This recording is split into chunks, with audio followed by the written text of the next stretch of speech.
Counter-Strike is hard, but it's also relatively straightforward. No leaping around defying the laws of gravity or using special abilities to revive a teammate. It's 5 versus 5 gunplay where the most skilled players rise to the top. Eliminate all members of the enemy team and you win the round. Win more rounds than your opponent and you win the match. Win more matches and your ranking increases. It all makes sense, but if you've ever actually played Counter-Strike, you know that this high-level description fails to truly capture the feeling part of playing this game. It's a constant mental battle where you have to manage your own expectations along with the expectations of your team. A win can make you feel euphoric, whilst a loss can leave you despondent. These highs and lows are often felt in equal measure, with the ELO rating system attempting to match you against similar ranked players where a 50-50 win-loss ratio should be expected. Games are fictional creations where there are hundreds of variables that can be used to explain any given outcome. To take another competitive online game as an example, think about all of the possible things someone could say when they die in Call of Duty. The first one that comes up is, "That gun's overpowered." What you're really saying at this point is, if I used that gun, then I wouldn't have died, but I'm either actively choosing not to use it in order to have more fun, or I haven't unlocked it yet. Part of this comes from the fact that video games for most people are a hobby, and so even in a competitive game, personal enjoyment needs to be balanced with competitive viability. Sitting in the back with a sniper rifle might net you more kills, but if you get more enjoyment taking a run and gun approach with a submachine gun, then that's your prerogative. The other option is more interesting. If there's an unlock-based system like Call of Duty or Battlefield, then it could actually be true that the player who just killed you has objectively better equipment than you do. Whether it's a gun, attachment or perk, another player may have a real competitive advantage in that scenario. I distinctly remember getting my first gaming PC around 2013 and starting to play Battlefield 3 years after it had launched. I loaded into the big open map and eventually found my way to the action, only to get blown up by someone driving a tank. On the death screen, it showed all of the perks they had equipped, including enhanced defensive capabilities as well as a more robust defense. I felt a couple of things quite strongly at that point. One was that it was deeply unfair that they had all these tools when all I had was my basic loadouts. And the other was the desire to level up myself so that I could get those same advantages. Having a progression system, or in the case of Counter-Strike, not having one, can alter the mentality of your players.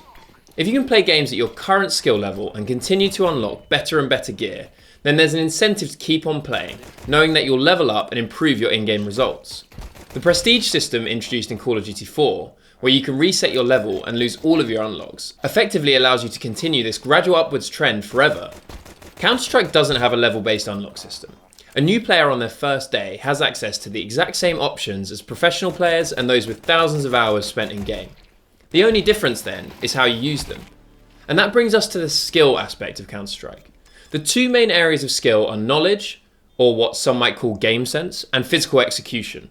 Knowledge can often be gained by experience, such as knowing the most likely locations for an enemy to defend from, so you can check those locations when attacking. Other knowledge can only be gained by learning from others or practice. This would be something like knowing exactly where to stand and where to aim so that a smoke grenade can perfectly block an enemy sightline. Knowledge can be gained passively over time through pattern recognition, or it can be sped up by using existing guidance such as tutorials. But perhaps the more interesting skills for a competitive shooter are those of physical execution. In theory, it's simple. Move your mouse so that the crosshair is positioned over the top of the enemy's character model and click to shoot. It sounds straightforward, but the speed and precision with which you execute can make the difference between winning and losing a gunfight, a round, or a match. There's definitely some muscle memory at play here, where your brain understands that a certain amount of muscle movement manipulates the mouse in such a way that it rotates the player's view by X number of degrees. Over time, your brain has a clear mapping of how much to move the arm in order to get the desired amount of rotation to bridge the gap between where your character is currently facing and where the enemy is located. I recently returned to Counter-Strike after about 10 years away, and I felt that this physical dexterity was the skill that had slipped the most. Clearly my brain had thought I'd never require that specific skill set again, and pushed it out to make way for something more meaningful, like, I don't know, the password to my work laptop that they want me to update every 3 months. I obviously knew where I wanted to aim, but if I tried to move the mouse quickly on instinct, I'd either under or overshoot the target. This led to me moving the mouse more slowly so I could precisely focus my target. This approach had its upsides. I was definitely firing less shots into the abyss, but if the enemy was able to rely on their reactionary instincts to quickly target me, then I'd get beaten every time. So with all the background laid out, why is it that Counter-Strike is able to elicit such intense feelings and behaviour from its players? Really what it boils down to is that in Counter-Strike, compared to a game like Call of Duty, there's just less to blame. It's no secret that CS is a competitive game. Even just looking at the simple fact that the game hasn't come out on consoles should tell you something about the setting in which it's expected to be played. He's camping is something that anyone who's ever played COD will have heard. But what does that really mean? It could easily be translated to the enemy is posted up in a defensive position where he has a tactical advantage against incoming enemy players.